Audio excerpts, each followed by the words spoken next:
Let's bring in Mark Regev. Mark is the spokesperson for the Israeli Prime Minister Benjamin Netanyahu. He's joining us from Jerusalem. Thanks for being with us on Al Jazeera. So does Israel have a plan to move the talks forward? You've cancelled the negotiations before the deadline, which is April 29th, in fact. We suspended talks, as you reported here on Al Jazeera. We suspended talks because of the unity pact between Hamas and Fatah. Hamas as an organization denies my country's very right to exist. This is an organization that says Israel should be liquidated. This is an organization that says every Israeli civilian, man, woman and child, is a legitimate target for terror attacks. And so we said clearly to the Palestinian leadership, you can have peace with Hamas or you can have peace with Israel, but you can't have them both. All right, so it sounds, Mark, that Israel has no plan, no incentive to move the talks forward once again. Is that what you're saying? Not at all. We're calling upon the Palestinian leadership, and I'll use this interview to do it again. We call upon President Abbas to renounce, to annul his pact with Hamas and return to peace talks. We are ready. We're ready for the immediate re-engagement of Israeli and Palestinian negotiators. When there are problems in the talks, and I think it's very wrong, as my colleague Saib Erekat said, to put all the blame on one side, but let's be that as it may. Hamas represents half of the Palestinian population, though. How can there be movement with negotiations with Israel when only part of the Palestinian government represent the people? I mean, have you read the Hamas charter? Hamas says in its charter that Israel has to be obliterated.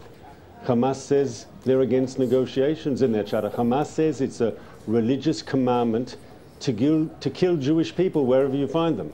This is not an organization that seeks peace. This is an organization that is the opposite of peace, is the opposite of reconciliation. Israel continuously says, Mark, that it wants peace. Your prime minister calls for peace. But during the 9 months that the negotiations were taking place between the Palestinians and Israelis brokered by the United States, reports put the illegal settlements being built in the occupied West Bank at least 13,000. These are new housing units. So how is it that Israel wants peace when it continues to build illegal settlements, and that's been one of the sticking points in negotiations?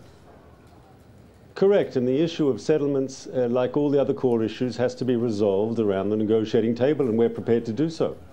But let's be clear here, the settlements aren't the be-all and end-all. I'd remind you that in Gaza, we took down all the settlements and resolved or removed all the settlers. Those settlers who didn't want to leave, we forced them to leave. Now, did Israel receive peace? Let me ask you, Mark, since we have you on, in fact, for official reaction from Israel on the comments that were made by Secretary of State John Kerry, where he said that if Israel didn't seize the opportunity to make peace soon, it risked becoming an apartheid state. So what's your reaction to that? We didn't put out any formal reaction whatsoever. Why is that? We want to see a situation where there's peace between Israelis and Palestinians. We're ready for a solution that says 2 states for 2 peoples. The problem is the Palestinians refuse until today. The Palestinians refuse to accept the legitimacy of the Jewish people's right to national self-determination in a country of their own. And that is the core of the problem. Palestinian leadership until today refuses to accept the legitimacy of my people's right to express its national self-determination. We're willing to accept Palestinian national self-determination. Why do they continue to deny the Jewish people's right to national self-determination? Mark, let me ask you one more time, though, because we'd like to get an official reaction, or you can tell us the reason why you're not giving an official reaction to these comments that were made by Secretary of State John Kerry. I mean, are the United States and Israel on opposite ends of the spectrum here? I don't believe so at all. Both the United States and Israel want to see a peaceful solution. Both the United States and Israel want to see 2 states for 2 peoples. I'd remind you, it was not the Israeli side that torpedoed Kerry's framework document that was supposed to find a way of dealing with the core issues of the conflict. It was the Palestinian side that closed the door to that. It was the Israelis that cancelled the negotiations. It was the Israelis that have now put a standstill on the negotiations with the Palestinians right before the deadline. because the Palestinian side chose to embrace the most violent and extreme enemies of peace.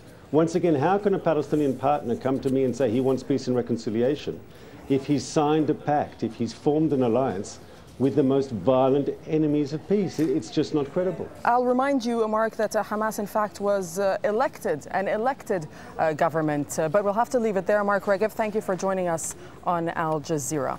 You know, all sorts of fascist and extreme movements were elected. It doesn't make them legitimate. Mark Regev, thank you.